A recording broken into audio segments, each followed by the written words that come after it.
우리에게 주시는 하나님의 말씀은 출애굽기 6장 28절에서 7장 13절의 말씀입니다. 하나님의 말씀을 새 번역으로 봉독합니다. 주님께서 이집트 땅에서 모세에게 말씀하실 때이다. 주님께서 모세에게 이르시기를 나는 주다.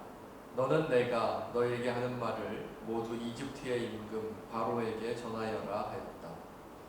그러나 모세는 주님께 이렇게 대답하였다. 보십시오, 저는 입이 둔하여 말을 할 줄 모릅니다. 바로가 어찌 저의 말을 듣겠습니까? 주님께서 모세에게 말씀하셨다. 보아라, 나는 내가 바로에게 하나님처럼 되게 하고 너의 형 아론이 너의 대언자가 되게 하겠다. 너는 내가 너에게 명한 것을 너의 형 아론에게 말하여 주고 아론은 그것을 바로에게 말하여 이스라엘 자손을 그 땅에서 내보내 달라고 하여라. 그러나 나는 바로가 고집을 부리게 하여 놓고서 이집트 땅에서 표징과 이적을 많이 행하겠다. 바로가 너희의 말을 듣지 않을 때에 나는 손을 들어 큰 재앙으로 이집트를 치고 나의 군대요 나의 백성인 이스라엘 자손을 이집트 땅에서 인도하여 내겠다. 내가 손을 들어 이집트를 치고 그들 가운데서 이스라엘 자손을 이끌어낼 때에 이집트 사람들은 내가 주님임을 알게 될 것이다. 모세와 아론은 주님께서 자기들에게 명하신 대로 하였다. 그들이 바로에게 말할 때에 모세의 나이는 80살이고 아론의 나이는 83살이었다. 주님께서 모세와 아론에게 다음과 같이 말씀하셨다. 바로가 너희에게 이적을 보여달라고 요구하거든 너는 아론에게 지팡이를 바로 앞에 던지라고 하여라. 그러면 지팡이가 뱀이 될 것이다. 모세와 아론은 바로에게 갔다. 그들은 주님께서 분부하신 대로 하였다.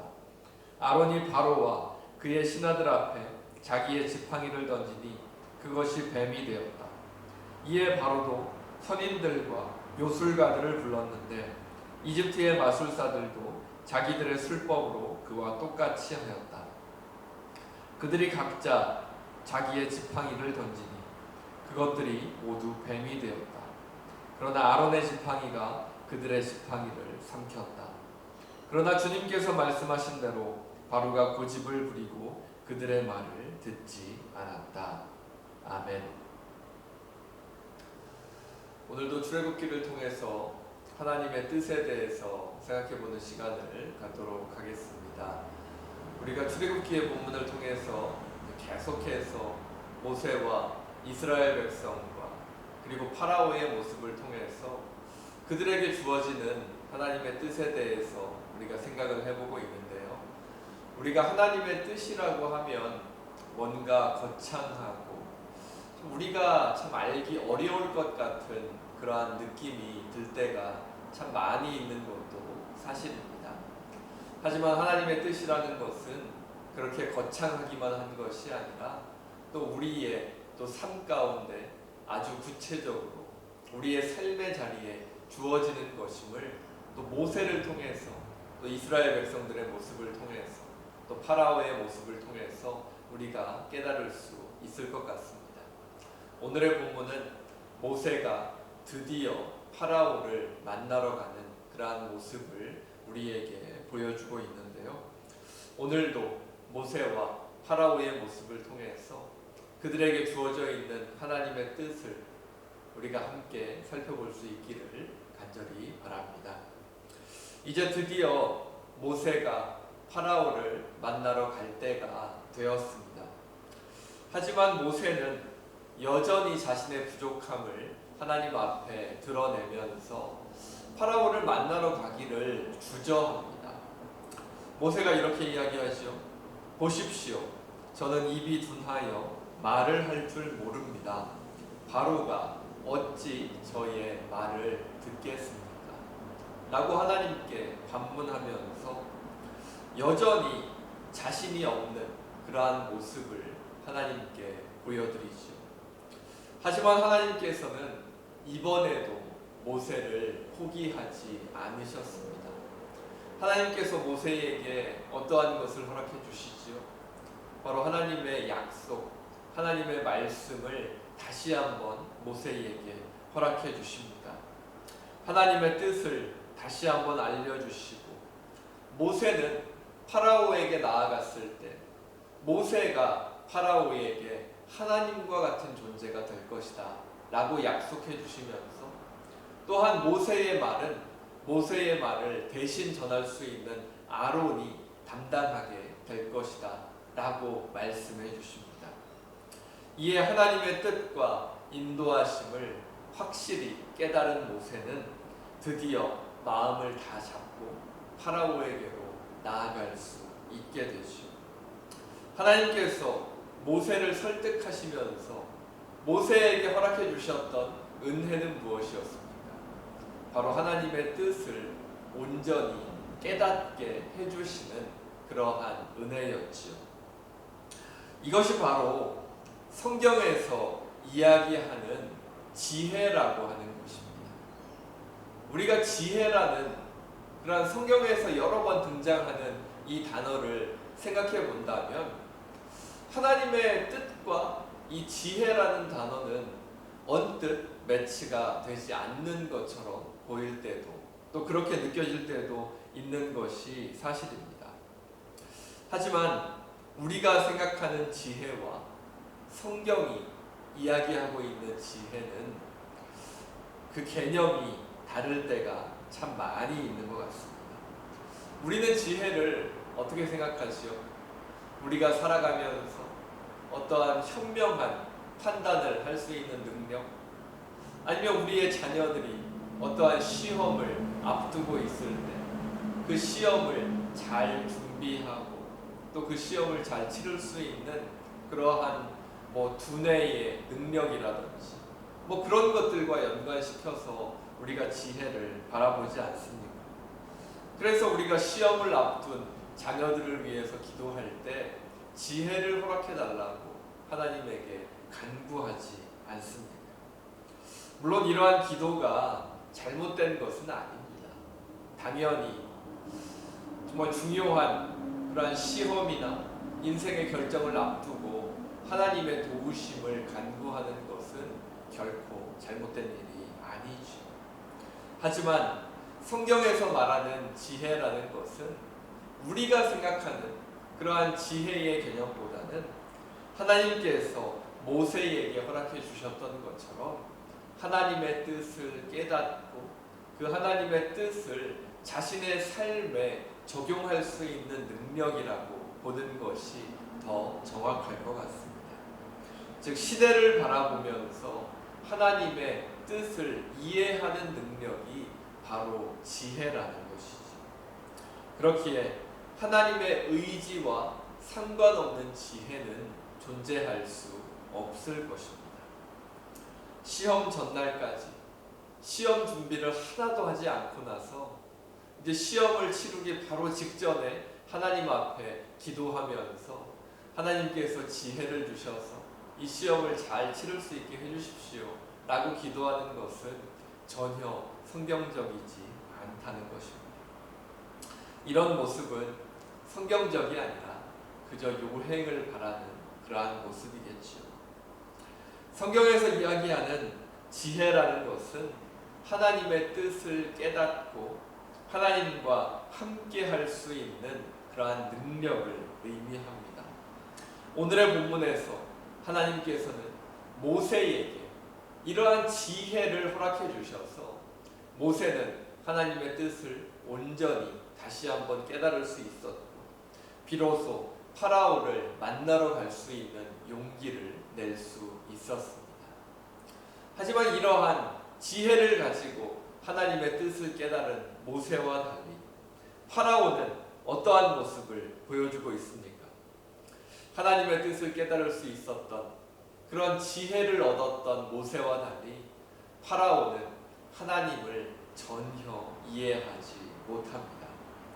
완악한 파라오에게 하나님의 뜻을 보여주시고자 아론의 지팡이가 뱀으로 변하는 이적을 파라오 앞에서 하나님께서 보여주시지만 파라오는 오히려 자기의 주변에 있는 마술사들을 불러서 그들의 마술로 똑같이 지팡이가 뱀으로 변하는 마술을 행하면서 오히려 하나님께 대적하는 그러한 모습을 우리에게 보여주시오.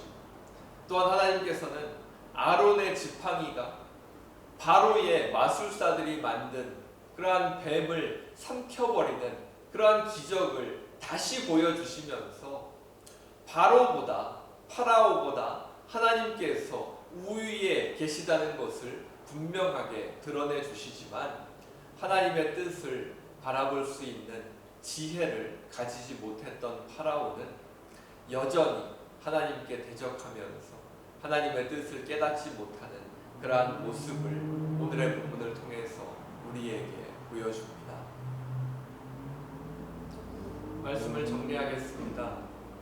예수님께서 이 세상에 오신 의미를 기억해보는 그런 대림절 기간을 우리가 함께 보내면서 하나님의 뜻을 깨달을 수 있는 지혜를 얻었던 모세와 또한 그러한 지혜를 전혀 가지지 못했던 파라오를 생각해 봅니다.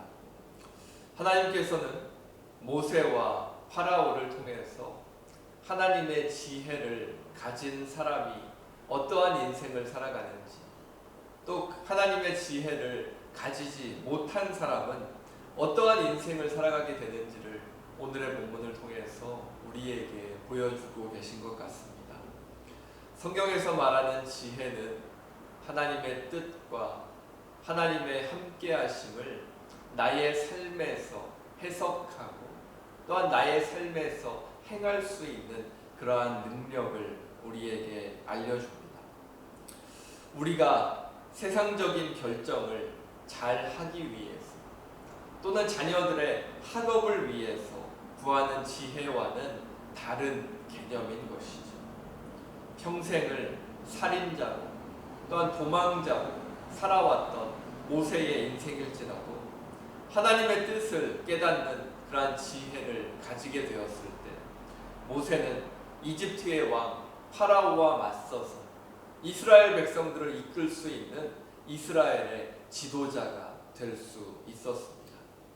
그러나 하나님을 전혀 이해하지 못하고 오히려 하나님과 대적하려 했던, 하나님께서 허락해 주시는 이러한 지혜를 가지지 못했던 파라오는 당시에 전 세계에서 가장 강력했던 제국의 군사력과 그런 놀라운 문화적인 것들을 가지고 있었음에도 불구하고 하나님을 대적하는 인생이 어떠한 결론으로 끝나게 되는지를 보여주는 예로서 사용되는 그러한 도구로 사용되는 모습을 우리에게 보여주고 있죠.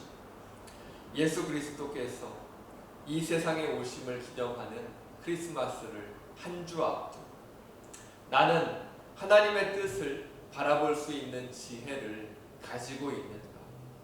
예수 그리스도께서 나를 위해 보여주신 그 삶을 이해할 수 있는 지혜가 나에게 있는가? 다시 한번 생각해 보실 수 있기를 간절히 바랍니다. 우리가 예수 그리스도에게 담긴 정말 예수 그리스도께서 그 삶을 통해서 우리에게 보여주신 그 모습과 그 마음을 이해할 수 있는 지혜가 우리에게 있다면 우리는 예수 그리스도를 따라서 이 세상의 어두운 곳에 또는 우리 가정의 어두운 곳에 또한 우리 교회의 어두운 곳에 또한 우리가 가는 곳에 있는 그런 어두운 곳에 빛을 비춰줄 수 있는 그런 세상의 빛과 소금과 같은 존재로서 살아갈 수 있게 될 것입니다. 하지만 이러한 지혜가 없다면 세상 속에서 계속해서 고민하고 흔들리며 살아갈 수밖에 없을 것입니다. 하나님의 뜻을 깨닫는 지혜는 결코 추상적인 것이 아닙니다. 하나님의 뜻, 지혜, 하나님과 동행한다는 것, 참 너무나 크고 좀 어떻게 생각하면 모호하기도 하고 참 추상적인 그러한 개념인 것 같습니다. 하지만 성경에서 말하는 지혜라는 것은 하나님의 뜻을 깨닫는다는 것은 그처럼 모호하고 추상적인 것이 아니라 우리의 삶에 적용해 볼 수 있는 아주 구체적인 것들이라는 것을 성경은 우리에게 가르쳐 줍니다.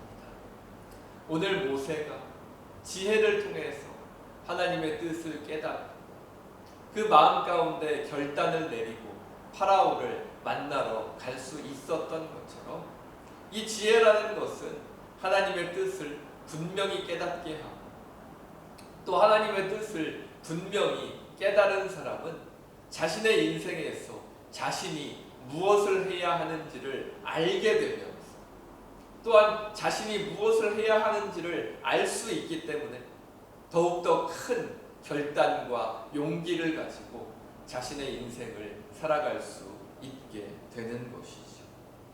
이러한 지혜는 오직 하나님의 은혜로만 주어지는 것입니다. 오직 하나님께서 은혜로만 허락하시는 이러한 지혜를 우리와 함께 하시는 성령 하나님께 구하시면서 하나님의 뜻을 생각해 보실 수 있기를 간절히 바랍니다. 우리를 향한 하나님의 계획을 이해하고 겸손한 마음으로 하나님 앞으로 나아가실 수 있기를 간절히 바랍니다. 지혜 없이 교만한 마음과 태도로 오히려 하나님을 대적하며 살아갔던 그런 파라오의 인생이 아니라 하나님께서 허락해 주신 지혜로 정말 어려운 인생을 살아왔던 모세일지라도 하나님의 지혜를 통해서 자신의 인생 가운데 자신이 해나가야 할 그러한 일들을 깨닫고 하나님과 동행하면서 하나님의 놀라운 일들을 이루어 나갔던 그러한 모세의 인생과 같은 그러한 인생이 그러한 모습이 우리의 삶의 자리에도 있기를 간절히 바랍니다. 나의 지혜가 아닌 하나님의 지혜로 하나님의 뜻을 깨닫고 모호하고 추상적인 것이 아니라 정말 구체적인 하나님의 뜻을 깨닫고 그것을 나의 삶에 하나하나 적용하면서 살아갈 때 우리의 삶은 우리의 인생은 정말 이 세상 가운데서 진리를 발견하지 못하고 계속해서 방황하고 헤매는 그러한 인생이 아니라 오늘 본문의 모세처럼 결단하고 자신의 할 일을 향해서 하나님의 뜻에 대한 확신을 가지고 한 걸음 한 걸음 그 발걸음을 내디딜 수 있는 그러한 인생으로 살아갈 수 있게 될 것입니다. 정말 겸허한 마음 하나님 앞으로 나아가시고 하나님 앞에 엎드려 정말 하나님의 뜻을 구하셔서 그 하나님의 뜻을 우리의 삶에 우리의 인생에 비추어 보시고 내가 감당해야 할 일들을 하나님 안에서 발견하실 수 있는 그러한 지혜가 우리 모두에게 주어질 수 있기를 간절히 바랍니다. 이제 크리스마스를 한 주 앞두고 또한 예수 그리스도의 모습을 바라보면서 예수 그리스도께서 보여주신 그 모습과 그 마음 가운데 또한 우리의 삶에 적용을 해야 할 것이 무엇인가를 이 하나님께서 허락해 주시는 지혜를 통해서 깨달으시고 또 앞으로 또 우리들이 살아가야 할 또 한 주간의 삶 가운데 그 지혜를 우리의 삶에 적용하시면서 또 우리의 삶 가운데 구체적으로 이러한 하나님의 인도하심과 또 하나님과 동행하는 것이 그러한 모습이 나타나는 그러한 인생의 모습이 우리 가운데 나타날 수 있기를 간절히 바랍니다. 우리 이 시간 말씀을 기억하면서 함께 기도하겠습니다. 기도합니다. 사랑의 하나님, 감사합니다. 이 시간 저희들 대림절 네 번째 주일을 맞아 저희들 각자 또 예배하면서 하나님 앞에서 하나님의 뜻을 생각하고 또 하나님의 지혜를 구하는 그러한 귀한 시간으로 인도하여 주시니 참으로 감사합니다. 세상 가운데서 하나님의 뜻을 깨닫지 못하고 방황하는 그러한 인생이 아니라 하나님의 뜻을 하나님의 지혜 가운데서 깨닫고 정말 두렵고 떨리는 마음이지만 결단하고 파라오를 향해서 그 한 걸음을 내디뎠던 모세의 인생처럼 저희들의 삶도 하나님께서 허락해 주시는 지혜 속에서 하나님의 뜻을 깨달아갈 수 있는 그러한 귀한 인생이 되게 하여 주시옵소서. 추상적이고 모호한 그러한 하나님의 뜻을 바라보는 그러한 상태에 머물러 있지 않게 하시고 저희들의 삶의 자리에 구체적으로 적용할 수 있는 그런 하나님의 뜻을 깨닫게 하셔서 저희들 하나님과 동행하며 하나님과 함께 저희들의 인생 가운데 정말 저희들의 인생의 어두운 곳에 저희들의 주변의 어두운 곳에 하나님의 밝은 빛을 함께 비추며 살아갈 수 있는 그러한 귀한 은혜가 있게 하여 주시옵소서. 코로나 확진자 수가 다시 급증하고 있습니다. 오늘도 이 코로나 사태로 인해서 저희들 각자의 가정에서 예배하지만 각 가정에서 예배할 때 하나님께서 은혜를 더하여 주시고 이 시간 저희들 예배하며 또 말씀 가운데 기도 가운데 저희들의 마음 가운데 가지고 있는 여러 생각들과 또 여러 기도의 제목들 그 마음의 중심을 보시는 하나님께서 그 누구보다도 잘 아시오니 하나님 찾아가 주시고 그 모든 것들이 저희들의 뜻이 아니라 하나님의 뜻 가운데 저희들의 인생의 삶의 자리 속에 구체적으로 드러날 수 있는 또한 구체적으로 인도함 받을 수 있는 그러한 귀한 은혜가 있게 하여 주시옵소서. 하루속히 이렇게 코로나가 확산되는 이러한 추세가 멈추어지게 하시고 다시 저희들 예전과 같은 일상으로 돌아가서 정말 하나님 안에서 또 평안한 삶을 누릴 수 있도록 하나님 도와주시고 인도하여 주시옵소서.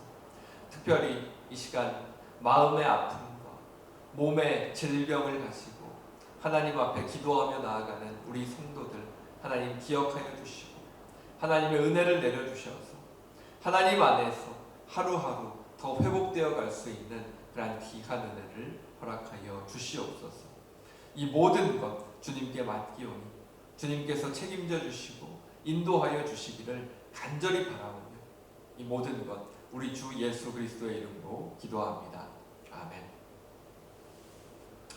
이제는 우리 주 예수 그리스도의 은혜와 하나님의 사랑과 성령님의 감동, 감화, 인도하심이 예수 그리스도를 통한 하나님의 뜻을 깨달을 수 있는 지혜를 가지고 교회로, 가정으로, 또 이 세상으로 다시 나아가기 원하는 모든 성도들과 자녀들과 그 삶의 자리 가운데 지금으로부터 영원토록 함께 하시기를 간절히 축원하옵나이다. 아멘.